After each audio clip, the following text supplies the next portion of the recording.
Yeah, how's everybody doing today? Welcome back to the Easy Comic Reader podcast, where this time around, just like I did last week, I'm gonna venture out of the comic book realm and share with everybody something that's in my collection, right? So, and what is that today? Well, today let's talk about J.R. Ewing, private stock beer. Now, oh, easy. It's been a while since it's been a long while since I cracked the top on a alcoholic beverage. But yeah, man. Uh, why do I have this in my collection? How did I get this? What is this? First of all, let's start with the first one. Why do I have this in my collection?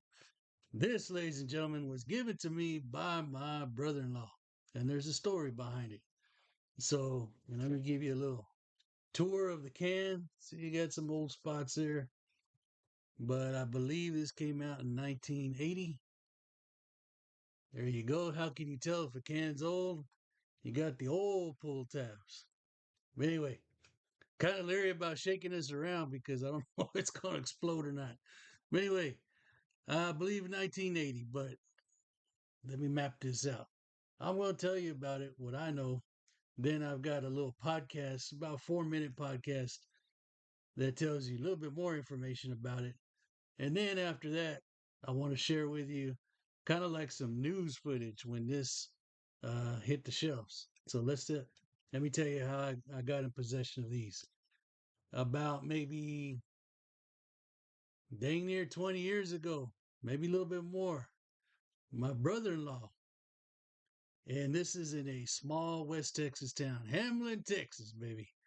Hamlin, Texas, by the way, that's where I'm going to retire once I uh, put in my final days of work. I'm going back to Hamlin, Texas. Anyway, my brother-in-law, who is a jack of all trades, and he's in that little small town. He's the guy everybody calls to fix this and do that, things like that. Well, anyway, they one of the guys called him up, and he had a business in downtown area. And when I say downtown, I mean the one street that goes through town. That's where I'm going. Anyway, he calls him up and says, "Hey man, I've got some work for you. I need you to go up into the attic or the second floor of my business and take care of some things." So while my brother-in-law is up there, he sees before him pallets and pallets and pallets of J.R. beer. Now, like I said, this stuff came out in 80, 81. And so my brother-in-law did the work, and he just couldn't resist. He goes, "Man, what are you doing with all that beer up there?" And the guy's like, "What? What do you mean?" He goes, "Yeah, you got all this beer." He goes, "Oh, because this guy has, you know, businesses all around." And he goes, "Oh man, okay." He goes, "Yeah, um, I just picked up all that beer and I forgot about it." And my brother-in-law says, "Well, can I have a can I have a case of it?" And the guy tells my brother-in-law, "Well, I don't think you're gonna like it very much. It's pretty old." He goes, "Nah, I don't want to drink it. I just want to have some of it. I mean, it's just this stuff did not last very long, right?" So he goes and gives my brother-in-law a case, and my brother-in-law gave me a 6 pack, as you can see. So that's how this became part of my collection. It's just one of those oddball things that uh, is cool to me, right?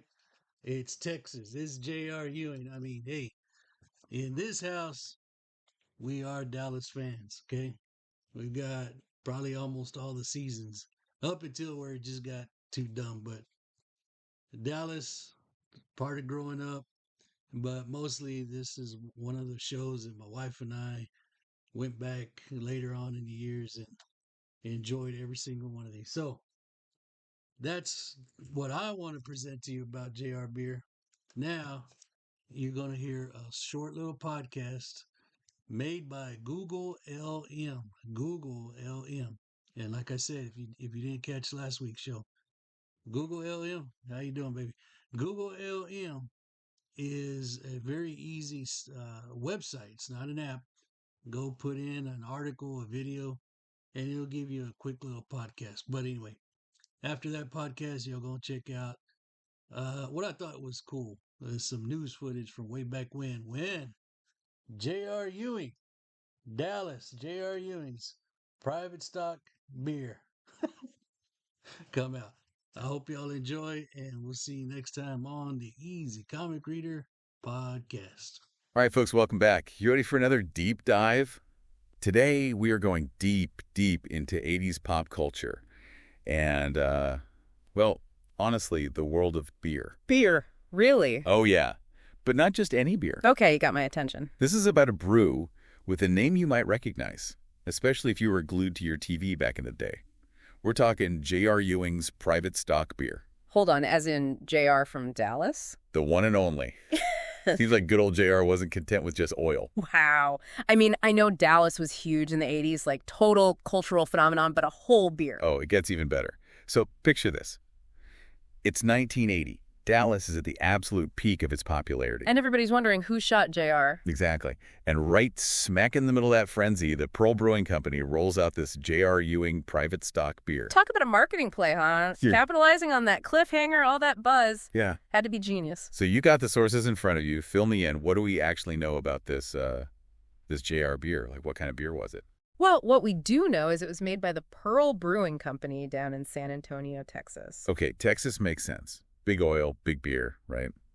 But what kind of beer? Was it like a lager, an ale? You'd think we'd know, right? I mean, details about what it actually tasted like, what style it was, that's pretty scarce. No kidding. Like, was it a bold, strong beer fit for a tycoon? Or was it something else? You know, it really makes you wonder if the whole point wasn't the beer itself. What do you mean? Like, think about it. This is the 80s, right? Excess was in. Everything was bigger, bolder, shoulder pads, big hair, lifestyles of the rich and famous, you know? Yeah, okay, I see where you're going with this. And J.R. Ewing, he embodied all of that. Wealth, power, even ruthlessness. So this private stock beer, it wasn't really about what was in the can. It was about the image. You drank it to feel like a big shot, like JR himself.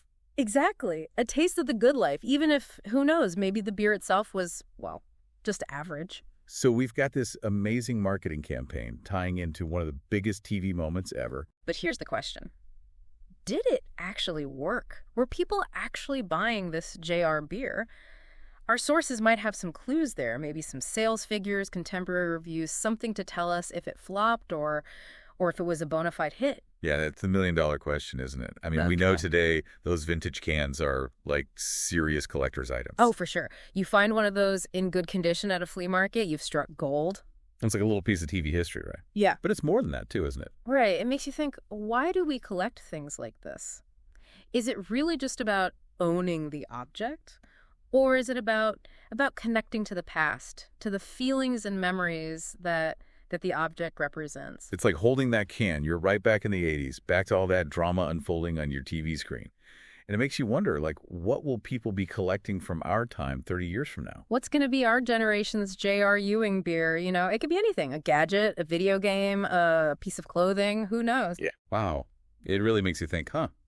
We started with a beer, and now we're talking about nostalgia and the things we leave behind. And the power of pop culture, how it shapes us, how it sticks with us. I mean, who would have thought a beer could lead to all this? You just never know what you're going to find when you take a deep dive. And on that note, we'll catch you next time for another deep dive into, well, who knows what. See you then.